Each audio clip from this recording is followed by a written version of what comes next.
નમસ્કાર મિત્રો, સ્વાગત છે તમારું આપણી આ યુટ્યુબ ચેનલમાં જેનું નામ છે ગુજરાતી જીકેની જમાવટ. આજના વિડીયોમાં આપણે વાત કરવા જઈ રહ્યા છીએ મિત્રો, દેશના કરોડો પીએફ ધારકો માટે સરકાર દ્વારા બજેટમાં મહત્ત્વની જોગવાઈ કરવામાં આવશે તેવી જાહેરાત નાણાં વિભાગ દ્વારા એક મેમોરેન્ડમ દ્વારા બહાર પાડી દેવામાં આવી છે. જાણીએ વિડીયોમાં વિગતવાર કે સમગ્ર દેશમાં પ્રાઇવેટ સેક્ટર જે અર્ધ સરકારી અને મિત્રો જે છે તે પ્રાઇવેટ સેક્ટરમાં ઔદ્યોગિક ક્ષેત્રમાં કામ કરતા કરોડો કામદારો માટે આ ન્યૂઝ ખૂબ જ આશાસ્પદ છે, કારણ કે સરકાર દ્વારા આવા પગારદાર વર્ગ માટે એક મોટું અપડેટ જે છે તે જાહેર કરવામાં આવી છે. નાણાં વિભાગ દ્વારા મિત્રો 10 વર્ષ પછી પીએફ પર જે છે તે આની જાહેરાત થઈ શકે છે.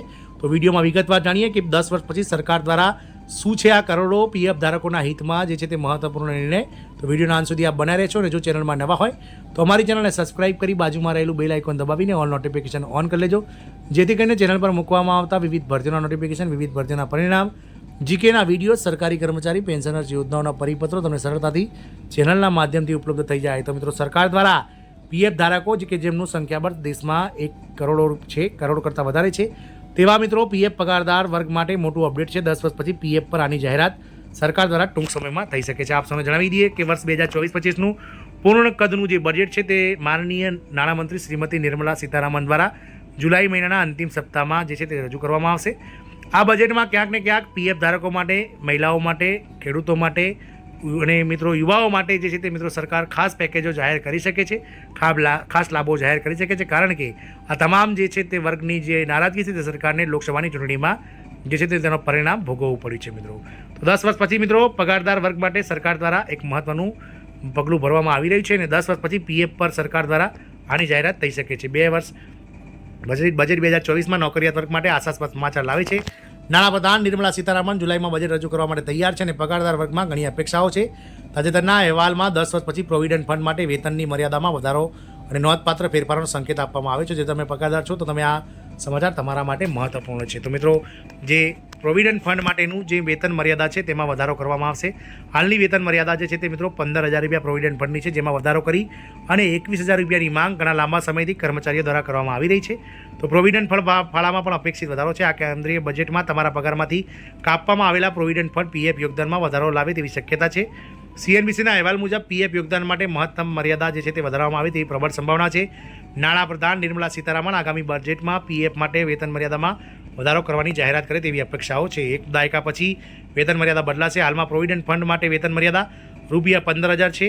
છેલ્લું એડજસ્ટમેન્ટ જે છે તે મિત્રો 1 સપ્ટેમ્બર 2014ના રોજ કરવામાં આવ્યું હતું, જ્યારે તેને વધારી અને 6,500થી 15,000 રૂપિયા કરવામાં આવ્યું હતું. તાજેતરમાં આ મર્યાદા વધારીને 25,000 કરવાનો પ્રસ્તાવ હતો. જો આ દરખાસ્ત મંજૂર થાય તો 10 વર્ષમાં પ્રથમ વખત વેતન મર્યાદામાં ફેરફારોને ચિહ્નિત કરશે. મંત્રાલયે આ અંગે એક પ્રસ્તાવ પણ રજૂ કરી લીધો છે મિત્રો. કર્મચારીની બચત પર અસર. પીએફ હેઠળ વેતન મર્યાદા વધારવાથી કર્મચારીઓને તેમના ભવિષ્ય નિધિના યોગદાનમાં વધારો થશે, જેનાથી તેમની બચતમાં વધારો થશે. આ દરખાસ્તનો હેતુ સામાજિક સુરક્ષા કવરેજને વિસ્તારવાનો છે. લઘુત્તમ પગાર મર્યાદા વધારવા સરકારી અને ખાનગી બંને ક્ષેત્રના કર્મચારીઓને અસર કરશે. હાલમાં કર્મચારી વીમા રાજ્ય વીમા યોજના ઈએસઆઈસી પાસે 2017થી 21,000ની પગાર મર્યાદા છે. મંત્રાલય માને છે કે ઈપીએફઓ અને ઈએસઆઈસી માટે પગાર મર્યાદા સંરેખિત એટલે કે એક જેવી હોય છે, કારણ કે આ બંને વિભાગો સરકારી હસ્તગત છે. ભવિષ્ય નિધિ યોજના યોગદાન સમજાવ્યું. એમ્પ્લોઈઝ પ્રોવિડન્ટ ફંડ એક્ટ 1952 હેઠળ કર્મચારી અને એમ્પ્લોયર બંને ફંડમાં પગારનો એક હિસ્સો ફાળો આપે છે. સામાન્ય રીતે કર્મચારીના પગારમાંથી 12% કાપવામાં આવે છે અને તેમના પીએફ ખાતામાં જમા કરવામાં આવે છે, જેમાં એમ્પ્લોયર સમકક્ષ રકમનું યોગદાન આપે છે. એમ્પ્લોયરના યોગદાનમાંથી 8.33% કર્મચારી પેન્શન યોજના ઈપીએસમાં જાય છે, જ્યારે બાકીના 3.67% જે છે તે એમ્પ્લોયરના પીએફ ખાતામાં જમા થાય છે. ઐતિહાસિક વેતન ટોચ મર્યાદાના ફેરફારો. તો સૌ પ્રથમ ફેરફાર એક દેશ આઝાદ થયા પછી 1 નવેમ્બર 1952ના રોજ 31 મે 2057 સુધી રૂપિયા 300 હતો.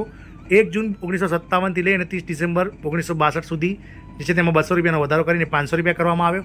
ત્યારબાદ 31 ડિસેમ્બર 1962ના રોજ ફરીથી વધારો કરી અને 10 ડિસેમ્બર 1976 સુધી તે રૂપિયા 1,000 હતો, એટલે કે એમાં 500 રૂપિયાનો વધારો કરવામાં આવ્યો.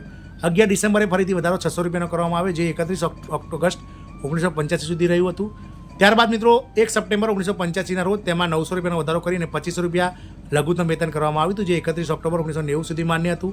1 નવેમ્બર 1990ની રોજ તેમાં 1,000નો વધારો કરીને 3,500 રૂપિયા લઘુત્તમ વેતન કરવામાં આવ્યું હતું, જે 30 સપ્ટેમ્બર 1994 સુધી રહ્યું હતું. 1 ઓક્ટોબર 1994માં તેમાં 1,500 રૂપિયાનો વધારો કરી અને 5,000 રૂપિયા લઘુત્તમ વેતન જે છે તે કરવામાં આવ્યું હતું, જે 31 મે 2001 સુધી કાર્યરત રહ્યું હતું. 1 જૂન 2001ના રોજ તેમાં 1,500 રૂપિયાનો વધારો કરી અને 6,500 રૂપિયા કરવામાં આવ્યું હતું, જે 31 ઓગસ્ટ 2014 સુધી એટલે કે 13 વર્ષ કાર્યરત રહ્યું હતું. 1 સપ્ટેમ્બર 2014ના રોજ તે અત્યાર સુધીમાં જે છે તે મિત્રો પગાર વધારો 15,000 રૂપિયા છે અને હવે તેને વધારી અને 25,000 રૂપિયા કરવાની માંગણીઓ છે. આશા રાખીશું કે આ કરોડો પીએફ ધારકોની આશાઓ સરકાર આગામી બજેટમાં સંતોષે તેવી આશા છે. જય હિન્દ, અસ્તુ.